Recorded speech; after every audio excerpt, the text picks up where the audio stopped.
जय हिंद विद्यार्थी जी। पांडव मैथमेटिक्स में एक बार फिर से स्वागत है। मैं शैलेंद्र यादव। विद्यार्थी जी, पिछले वीडियो में रेशियो सीख रहे थे, जिसमें रेशियो का बेसिक ख़त्म हो गया। अब रेशियो पर किस तरह से क्वेश्चन सोल्व किया जाता है वो सीखेंगे।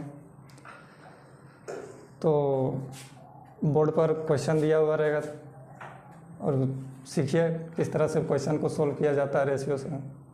तो चलिए विद्यार्थी जी, देखिए क्वेश्चन आपके बोर्ड पर दिया हुआ है। क्वेश्चन बोल रहा है कि कोई धनराशि ए, बी और सी के बीच क्रमशः 5:6:9 के अनुपात में विभाजित की गई है। यदि ए को 450 रुपये मिले हो तो कुल धनराशि क्या है। एक बार फिर से क्वेश्चन पढ़ रहे हैं। लिखा है कोई धनराशि ए, बी और सी के बीच क्रमशः 5:6:9 के अनुपात में विभाजित की गई। यदि ए को 450 रुपये मिले हो तो कुल धनराशि कितनी थी। 3 व्यक्ति हैं जिसका नाम है ए, बी और सी। धनराशि को बांटा गया 5:6:9 के अनुपात में। ए को मिला है 450 रुपया। ए को 450 रुपया मिला है, तो पूछ रहा है आपसे कुल धनराशि कितनी थी। कुल धनराशि कितनी थी। तो विद्यार्थी जी, इसको हम सॉल्व करेंगे तुलना करने पर आधारित जो प्रथम मेथड है। जो 5 मेथड हम बताए हैं, पहला है तुलना करने पर आधारित, दूसरा है पूरे ग्रुप पर आधारित, तीसरा है शेष ग्रुप पर आधारित, चौथा है बैलेंस करने पर आधारित और पांचवा है गाय मुर्गा पर आधारित। उसमें जो पहला मेथड है तुलना करने पर आधारित, इस क्वेश्चन को उसी से सॉल्व करेंगे। रेशियो मेथड यही मेथड है जो है तुलना करने पर आधारित। तो इसको सॉल्व करेंगे तुलना करने पर आधारित जो है मेथड है उसी से सॉल्व करेंगे। तो इसमें एक थोड़ा नोट हम पॉइंट बोल रहे हैं, उसको थोड़ा ध्यान दीजिएगा कि प्रश्न में कहीं ना कोई एक निश्चित राशि दी होती है। उस निश्चित राशि का तुलना अनुपात के उसी पद से करेंगे और जिसका भी मान निकालना हो उसे गुना कर देंगे। एक बार फिर से नोट बोल रहे हैं। प्रश्न में कहीं ना कोई एक निश्चित राशि दी होती है। उस निश्चित राशि का तुलना अनुपात के उसी पद से करेंगे और जिसका भी मान निकालना हो उसे सीधा गुना कर देंगे। नोट तो हम बोले विद्यार्थी जी, लेकिन आपको समझ में नहीं आया होगा। इसमें समझ में आपको ये नहीं आया होगा कि निश्चित राशि किसे कहते हैं, अनुपातिक राशि किसे कहते हैं, तुलना करने का मतलब क्या हुआ। ये सब बात आपको समझ में नहीं आया होगा। तो चलिए समझाते हैं। समझिए, निश्चित राशि इसमें देखिए प्रश्न में 450 रुपया जो है ये निश्चित राशि है। निश्चित राशि के साथ हमेशा यूनिट लगा हुआ रहेगा।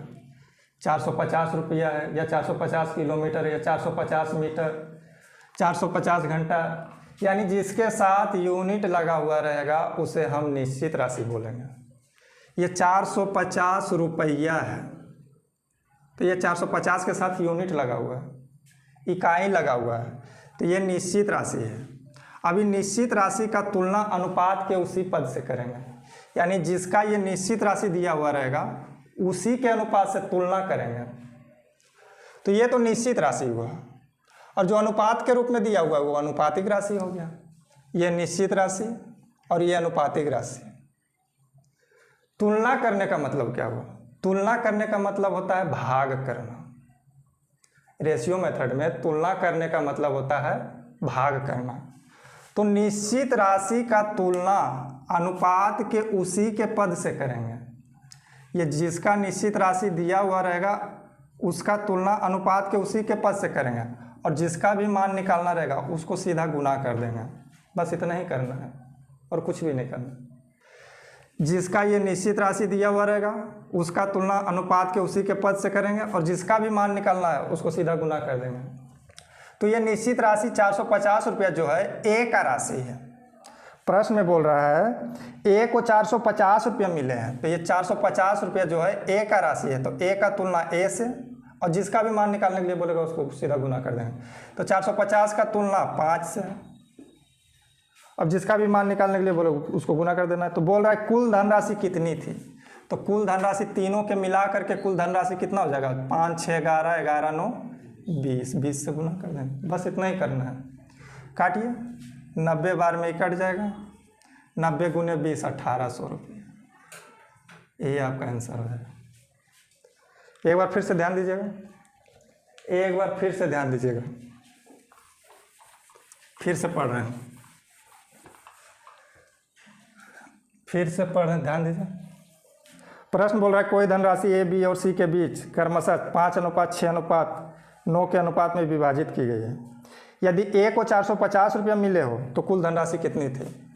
ए को मिला है 450 रुपया, तो ए का तुलना ए से 5 से, तुलना करने का मतलब भाग करना, ए का तुलना ए से और जिसका भी मान निकालना उसको सीधा गुना। तो पूछ रहा है कुल धनराशि कितनी है, यानी तीनों मिला करके कुल धनराशि कितनी, तो तीनों मिला करके 5 6 11 11 9 20, ये निकल गया कुल धनराशि। काट दीजिए, 90 बार में ही कट गया, 9 दूना 1800, ये आपका आंसर। तो चलिए अगला क्वेश्चन, चलिए अगला क्वेश्चन आपके स्क्रीन पर दिया हुआ। अगला क्वेश्चन बोल रहा है एक्स वाई तथा जेड ने 5:3:2 के अनुपात में आम खरीदे। यदि वाई तथा जेड द्वारा खरीदे गए आमों की कुल संख्या 60 है तो एक्स द्वारा खरीदे गए आमों की संख्या बताएं। 3 व्यक्ति है, एक्स है, वाई है, जेड है, इनके द्वारा खरीदे गए आमों का अनुपात दिया हुआ है 5:3:2 के अनुपात में।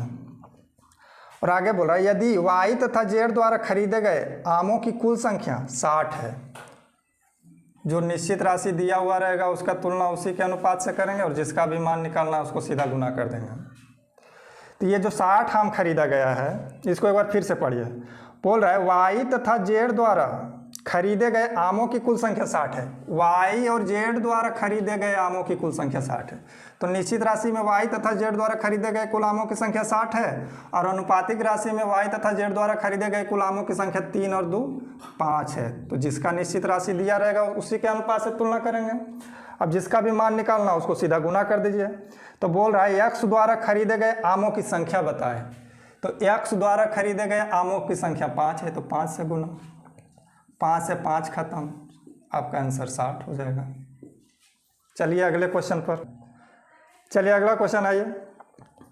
अगला क्वेश्चन बोल रहा है केंद्र सरकार बाढ़ग्रस्त ए बी और सी 3 राज्यों को एक निश्चित राशि 2:3:4 के अनुपात में देती है। यदि सी को ए से 400 करोड़ रुपया अधिक मिले तो बी का मान क्या होगा? 3 राज्य है जिसका नाम है ए बी सी। इन तीनों राज्यों को जो राशि मिला है उसका रेशियो दिया हुआ है 2:3:4 के अनुपात में। और आगे बोल रहा है यदि सी को ए से 400 करोड़ रुपया अधिक मिला है, निश्चित राशि जो दिया हुआ है वो सी को ए से 400 करोड़ रुपया अधिक मिला है, तो निश्चित राशि में सी को ए से 400 करोड़ रुपया अधिक मिला है और अनुपातिक राशि में देखिए सी को ए से कितना अधिक मिला है, तो अनुपातिक में 2 अधिक मिला है, तो जो दिया हुआ है उसका तुलना उसी के अनुपात से करेंगे, अधिक का तुलना अधिक से। अब जिसका भी मान निकालना उसको सीधा गुना कर दीजिए। तो बोल रहा है बी का मान क्या है? बी का मान 3 है, 3 से गुना, जो दिया हुआ रहेगा उसका तुलना उससे और जिसका भी मान निकालना उसको सीधा गुना कर देंगे, बस इतना ही करते जाना है। काटिए, 200 बार में ही ख़त्म हो जाएगा, तो द्वितीय 600 करोड़, 600 करोड़। बी को कितना मिला? 600 करोड़। चलिए अगला, चलिए आइए विद्यार्थी जी अगला क्वेश्चन देखिए। लिखा हुआ किसी राशि को पी क्यू तथा आर के बीच क्रमशः 5:11:23 के अनुपात में बांटा गया। 3 व्यक्ति है, पी है, क्यू है, आर है, इसका रेशियो दिया हुआ है, जो बांटा गया राशि वो 5:11:23 के अनुपात में, 5:11:23 के अनुपात में बांटा गया।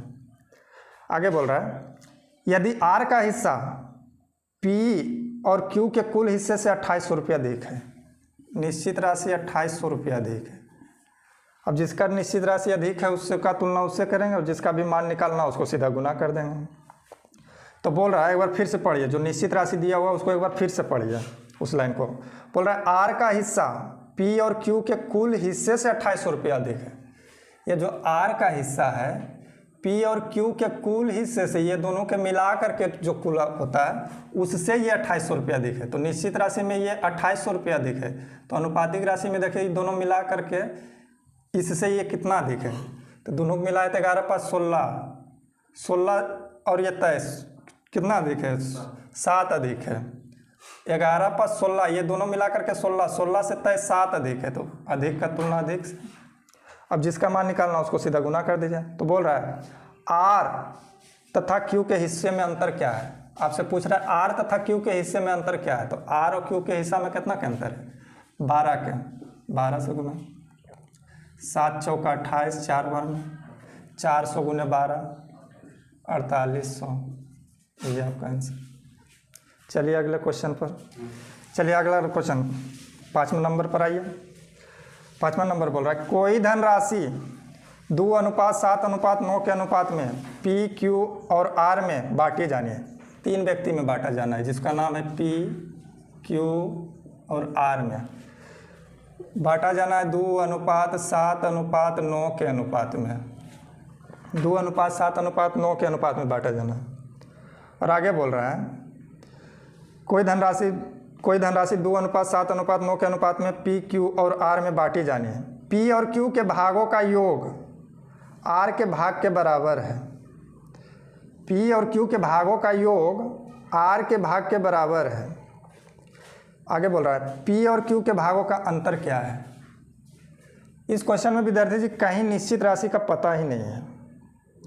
निश्चित राशि का कहीं पता ही नहीं है, सीधा खाली बोल दिया पी और क्यू के भागों का योग, यानी इन दोनों का योग, इन दोनों के मिला के आर के भाग के बराबर है। तो अनुपातिक राशि में इन दोनों को मिलाते हैं तो 7 2 9, 9 के बराबर 9 है। लेकिन और कहीं भी निश्चित राशि दिया हुआ है ये नहीं है। और आपसे पूछ रहा है पी और क्यू के भागों का अंतर क्या है, यानी निश्चित राशि में आपसे पूछ रहा है। तो कहीं निश्चित राशि दिया हुआ है ये नहीं, तो ये तो ज्ञात ही नहीं हो पाएगा। जब निश्चित राशि है ये नहीं है तो ज्ञात ही नहीं हो पाएगा। निश्चित राशि का तुलना में अनुपातिक राशि से करते हैं और जिसका भी मान निकालना होता है उसको गुना करते हैं। तो तुलना करने के लिए दिया हुआ है, ज्ञात करने के लिए भी दिया हुआ है, लेकिन यहाँ निश्चित राशि दिया हुआ है ये नहीं है, तो यह ज्ञात नहीं हो पाएगा। इसको सीधा लिख देंगे यह ज्ञात नहीं हो पाएगा, यह ज्ञात नहीं हो पाएगा। सीधा इसका ही जवाब ही होगा, यानी सूचना अपर्याप्त है। Option number 4। चलिए अगला क्वेश्चन। चलिए आइए अगला क्वेश्चन पर। 6ठा नंबर अगला बोल रहा है किसी धनराशि को पी क्यू और आर के बीच क्रमशः 3:5:6 के अनुपात में बांटा जाता है। 3 व्यक्ति में बांटा जाता है जिसका नाम है पी क्यू और आर। बांटने का रेशियो है 3:5:6 के अनुपात में बांटा जाता है। अब आगे पढ़िए। निश्चित राशि जो दिया हुआ रहेगा उसका तुलना उसी के अनुपात से करेंगे और जिसका मान निकालना रहेगा उसको सीधा गुना कर देंगे। तो आगे बोल रहा है यदि आर को 400 रुपया क्यू से ज़्यादा मिलते हैं, आर को 400 रुपया क्यू से ज़्यादा मिलता है, आर को क्यू से ज़्यादा मिलता है, यानी आर को क्यू से ज़्यादा, इसको इससे ज़्यादा मिलता है। तो निश्चित राशि में आर को क्यू से 400 रुपया अधिक मिलता है और अनुपातिक राशि में देखिए 1 अधिक मिल रहा है। तो अधिक का तुलना अधिक से। अब जिसका भी मान निकालना उसको सीधा गुना कर दीजिए। तो बोल रहा है पी और क्यू के हिस्से में कितना अंतर होगा। पी और क्यू के हिस्से में कितना का अंतर है, तो पी और क्यू के हिस्से में कितना का अंतर है, 2 का अंतर है। तो 2 से गुना कर दीजिए। 4 दूना 800, डायरेक्ट हो गया। यही आपका जवाब। चलिए क्वेश्चन। अगला क्वेश्चन बोल रहा है एक धनराशि 4 व्यक्तियों ए बी सी एवं डी में क्रमशः 2:4:8:9 के अनुपात में बांटी जाती है। 4 व्यक्ति में बांटा जा रहा है। व्यक्तियों का नाम है ए बी सी और डी। इनका रेशियो है 2:4:8:9 के अनुपात में बांटा जा रहा है। ये तो अनुपातिक राशि हो गया। अब निश्चित राशि पकड़िए, किसका निश्चित राशि दिया हुआ है। तो आगे बोल रहा है सी का हिस्सा बी के हिस्से से 2800 रुपये अधिक है। सी का हिस्सा बी के हिस्से से 2800 रुपये अधिक है।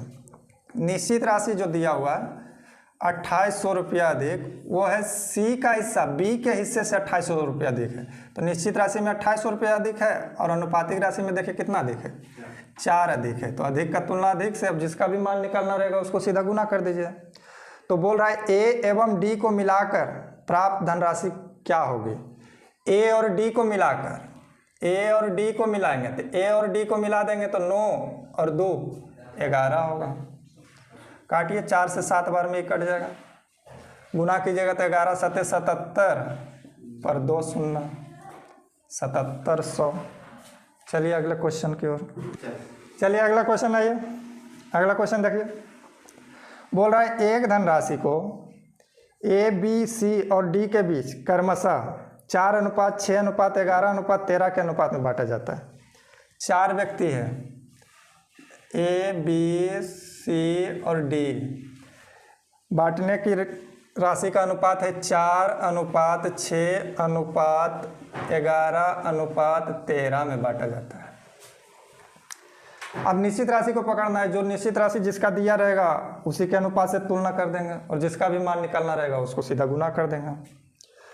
तो बोल रहा है यदि सी का हिस्सा 7,854 रुपया हो, सी का हिस्सा जो दिया हुआ है निश्चित राशि 7,854 रुपया है।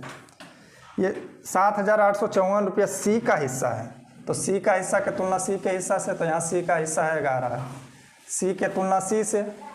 अब जिसका भी मान निकालना उसको सीधा गुना कर दीजिए। तो बोल रहा है बी और डी को मिलाकर कितनी धनराशि होगी। बी और डी को मिलाकर, बी और डी को मिलाएंगे तो कितने धनराशि, तो 13×6 19 हो जाएगा। बस इतना ही तो करना है। जो दिया रहेगा उसका तुलना उससे, जिसका मान निकालना उसको गुना। जो दिया हुआ रहेगा उसका तुलना उससे, जिसका मान निकालना उसका सीधा गुना कर देना है। काट छाट कीजिए। 11 7 77, 1 बचा, 5 उतरेगा 15, 11 1 11, 4 बचा, 4 उतरेगा 44, 11 चौक 44, कट गया। गुना कीजिए इसको, गुना कीजिए तो 19 चौक 76 के 6 हाथ में 7, 19 का 19, 19 7 26 के 6 हाथ में 2 और 19 7 33 से 133 से 2 135, 13,566 रुपया। चलिए अगला क्वेश्चन पर आइए। अगला क्वेश्चन देखिए, बोल रहा है एक राशि ए बी सी और डी के बीच क्रमशः 4:5:7:11 के अनुपात में बांटी गई। 4 व्यक्ति है, ए बी सी और डी। रेशियो दिया हुआ है 4:5:7:11 के अनुपात में बांटी जानी।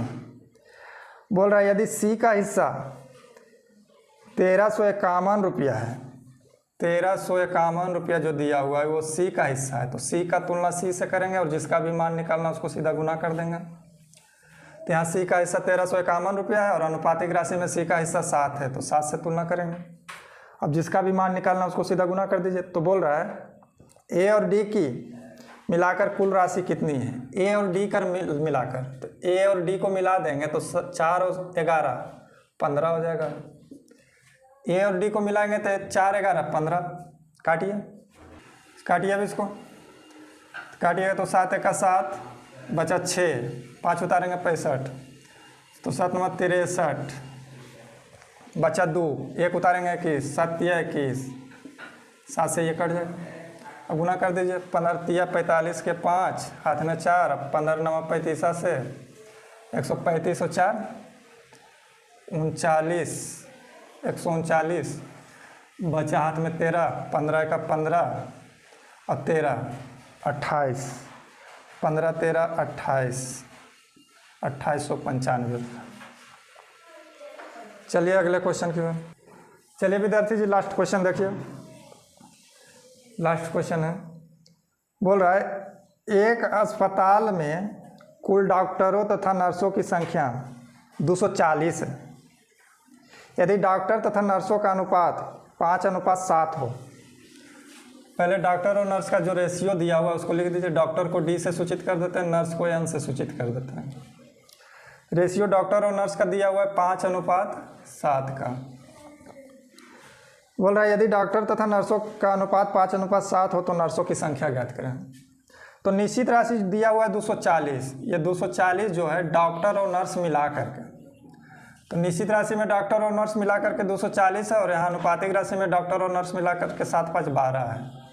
तो निश्चित राशि का तुलना अनुपातिक राशि से, और जिसका भी मान निकालना उसको सीधा गुना कर देंगे। तो पूछ रहा है नर्सों की संख्या कितनी है, तो नर्सों की संख्या निकालना है तो 7 से गुना, 12 दूनी 24, 20 बार में ख़त्म, 20 सत्ते 4 से 140। ये है आपका जवाब। तो चलिए आज भर के लिए रहने दीजिए इतना ही, और अगर वीडियो अच्छा लगा हुआ तो चैनल को सब्सक्राइब कीजिएगा, शेयर भी कीजिएगा, लाइक भी कीजिए। जय हिंद।